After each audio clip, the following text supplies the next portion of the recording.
Survival of the fittest. వాళ్ళ commitment 100% ఇవ్వాలి. చాలా మంది పిల్లలు నేను చూస్తుంటామా 10 సార్లు అడిగేది ఏంటి అంటే ప్లేస్మెంట్ గ్యారంటీ ఉంటుందా. ఇప్పుడు నాన్ టెక్నికల్ బ్యాక్గ్రౌండ్ వాళ్ళకి ఈ డేటా సైన్స్ లోకి రావడానికి వాళ్ళు ఎలిజిబుల్ అంటారా? వాళ్ళు చేయగలరా? See they are eligible, but again survival of the fittest. వాళ్ళ కమిట్మెంట్ 100% ఇవ్వాలి. నామ్కి బట్ ఇప్పుడు చాలా మంది పిల్లలు నేను చూస్తుంటామా ఇట్లా వాళ్ళు 10 సార్లు అడిగేది ఏంటి అంటే ప్లేస్మెంట్ గ్యారంటీ ఉంటుందా. Like Dude, we are not providing placement guarantee. It's something about placement assistance. It's your commitment that how it leads. నువ్వు నాన్ ఐటీ డొమైన్ నుంచి వచ్చినప్పుడు మెయిన్ ప్రాబ్లం ఎక్కడ వస్తుందంటే ఐటీ డొమైన్ పీపుల్ అట్లీస్ట్ వాళ్ళకి understanding ఉన్నా లేకపోయినా వినుంటారు ఈ టెక్నికల్ టర్మ్స్ ఎక్కడో వాళ్ళ 4 years ఎడ్యుకేషన్లో వినే ఉంటారు. I was a mechanical engineering and I have seen many people from civil engineering and all. So వీళ్ళందరూ అవి చేసేటప్పుడు వాళ్ళకి కనీసం ఐడియా కూడా ఉండదు. So when they step into this, వాళ్ళు it's not a cake walk for them. Day 1 వాడు వచ్చి పైథాన్ అంటాడు, లైబ్రరీస్ అంటాడు, ఇంకా ఏఐలో ఎలాంటి జాబ్స్ ఉంటాయి, ఎలా ప్రాజెక్ట్స్ ఉంటాయి అంటే వీడికి ఏం అర్థం కాదు. మెకానికల్ ఇంజనీరింగ్ ప్రాజెక్ట్స్ అంటే వర్క్ షాప్ ల్యాబ్కి వెళ్ళి కార్పెంటరింగ్ చేయడం ఈజ్ అవర్ ప్రాజెక్ట్స్. మాకు ఇవేం తెలియవు. So will get panic.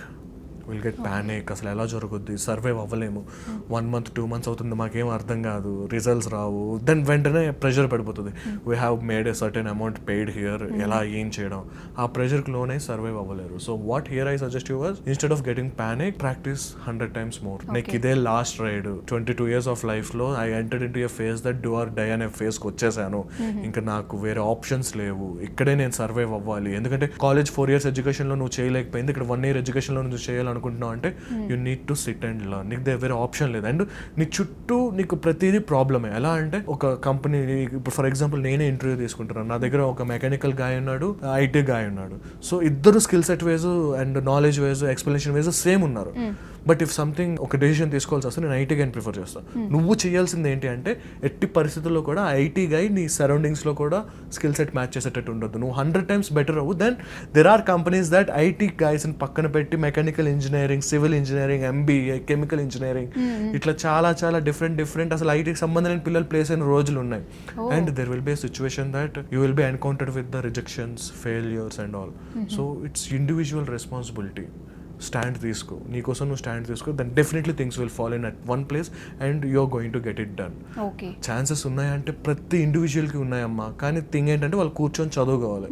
ఇట్లా నేను వచ్చి హెచ్చులు పడతా అంటే కాదు. They need to set their is a separate. For example ఇన్నోమాటిక్స్లోనే మెంటరింగ్ జరుగుతుంది. Morning 9 to 11 or 11 to 1 o'clock class అయ్యాక నీకు 2 to 7 మెంటరింగ్స్ ఉంటాయి. ఆ మెంటరింగ్స్లో కూర్చో. You have paid enough money to get that services done right. మెంటర్ని అడుగు, what is this, why this, ఎందుకు ఇలానే చేయాలి, అలా అని మొత్తం నేర్చుకో.